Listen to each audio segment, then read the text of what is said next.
नमस्कार, आपली न्यूजमध्ये तुमचं सर्वांचं सहर्ष स्वागत आहे. आणि राष्ट्रीय पॅन्थर आघाडी यांच्या संस्थापक अध्यक्ष अविशजी राऊत यांच्या वतीने भव्य रक्तदान व महाआरोग्य शिबिराचं आयोजन या मेट्रो फिनिक्स हॉस्पिटलमध्ये करण्यात आलेलं आहे. आपण माहिती घेण्याचा प्रयत्न करूया की आजचा उपक्रम हा कशा पद्धतीने.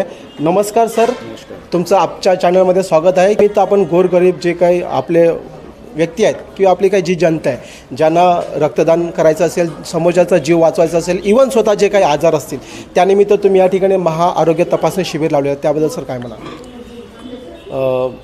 राष्ट्रीय पॅन्थर्स आघाडी या सामाजिक संघटनेच्या वतीने प्रत्येक वर्ष आपण अशा पद्धतीचं सामाजिक उपक्रम राबवत असतो. 15 जानेवारीला आपण कार्यक्रम घेण्याचा उद्देश संघटनेचा असा आहे की ख्यातनाम कवी, साहित्यिक, लेखक, विद्रोही कवी पद्मश्री नामदेवदादा ढसाळ यांचा आज 15 जानेवारी स्मृतिदिन. आणि या स्मृतिदिनानिमित्त प्रत्येक वर्षी राष्ट्रीय पॅन्थर्स आघाडीच्या माध्यमातून महाआरोग्य शिबिराचं आयोजन केलं जातं, रक्तदान शिबिराचं आयोजन केलं जातं आणि शेकडोच्या संख्येने रक्त संकलित केलं जातं. महाराष्ट्र ब्लड बँक जे आहेत डॉक्टर राजेंद्र चव्हाण यांच्या सौजन्याने या ठिकाणी हे रक्तदान शिबिराचं आयोजन आम्ही आमच्या संघटनेच्या वतीने करत असतो.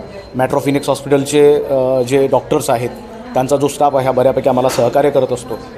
उद्देश असा आहे की अनेक वेळा आपण पाहतो की रक्त उपलब्ध होत नसल्याने बऱ्याच लोकांना आपलं जीव गमवावं लागतं. त्यामुळे हा कार्यक्रम संघटनेच्या माध्यमातून प्रत्येक वर्षी आम्ही घेतो. जवळजवळ वर्षभरामध्ये 400-450 बॉटल्स आम्ही लोकांना फ्री मुक्त उपलब्ध म्हणजे निःशुल्क उपलब्ध करून देतो. यासाठी आम्हाला महाराष्ट्र ब्लड बँक मोठ्या प्रमाणात सहकार्य करतं. त्यानंतर वसईचे एक सामाजिक कार्यकर्ते आहेत प्रभाकर वागळे, यांनासुद्धा फोन केल्यानंतर ते सुद्धा आम्हाला बऱ्यापैकी रक्त उपलब्ध करून देतात, रक्ताच्या बॉटल्स उपलब्ध करून देतात. गेल्या वर्षीसुद्धा आम्ही जवळजवळ 400-450 बॉटल्स आम्ही लोकांना जे गोरगरीब गरजू लोक आहेत त्यांना उपलब्ध करून दिले, निःशुल्क उपलब्ध करून दिलेले आहेत. त्याच्या अगोदरसुद्धा आम्ही अशाच पद्धतीचं उपक्रम या ठिकाणी राबवलेलं आहे.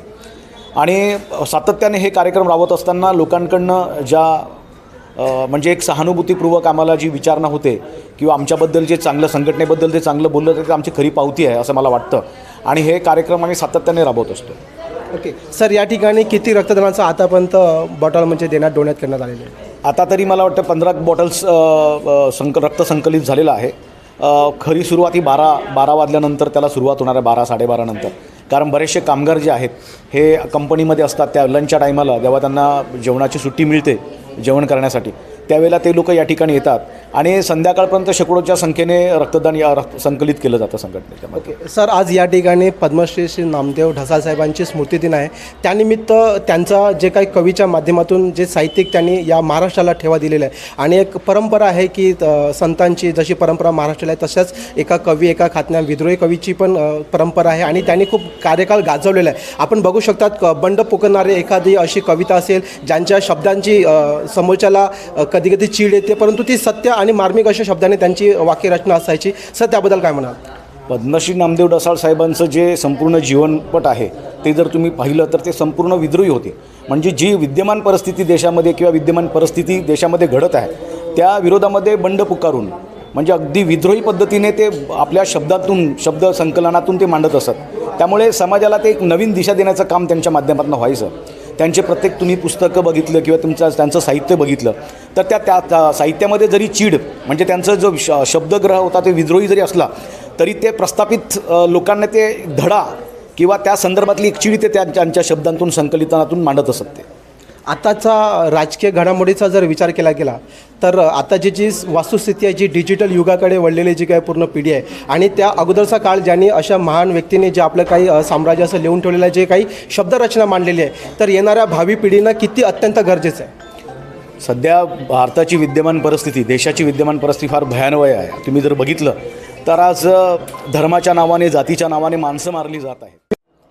आपण बघू शकतात की या ठिकाणी जे भव्य रक्तदान शिबिर आणि महाआरोग्य शिबिर लावण्यात आलेलं आहे त्या ठिकाणी डॉक्टर कुरेशी सर आपल्यासोबत आहेत. आपण त्यांच्याकडून जाणून घेऊया की आपण कशा पद्धतीने या ठिकाणी रुग्णांची सेवा देण्याचं काम करतात.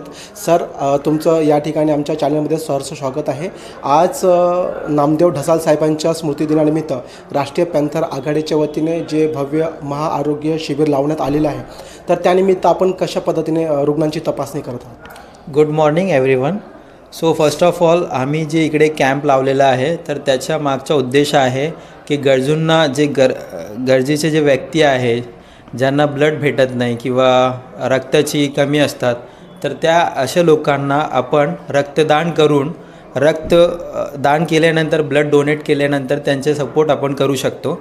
आणि आमच्याकडे जे पेशंट येत आहे किंवा जे डोनेट करणारे लोक येत आहे, त्यांचं आम्ही फिजिकल चेकअप पहिले करत आहे. कारण पेशंटची सेफ्टी पण इम्पॉर्टंट आहे की बाबा पेशंट फिट आहे का नाही आहे. पेशंट जर का फिट नसेल तर आम्ही त्याचं रक्त घेऊ शकत नाही. First of all we are taking the fitness of the patient. After then we are taking the blood and after blood collection we are preparing that thing. So आम्ही BP चेक करत आहे, सॅच्युरेशन, पल्स रेट, ECG आणि sugar पण तपासत आहे. आणि अजून त्यांना काही आजार आहे का, BP आहे का, शुगर आहे का, किंवा ते कोणते गोळ्यावरती आहे सध्या, ते पण सगळे तपासणी करून सगळे फिटनेस केल्यानंतर आम्ही पेशंटला फिटनेस दिल्यानंतर त्यांचं रक्त म्हणजे घेत आहे, रक्तदान ते करत आहे. तर आम्ही सो ग्रेटफुल आहे की आम्ही हा पुण्यकार्यामध्ये आमचा सहभाग घेत आहे. तर thank you so much for asking such kind of question and taking the program in such era. Thank you so much sir. Welcome.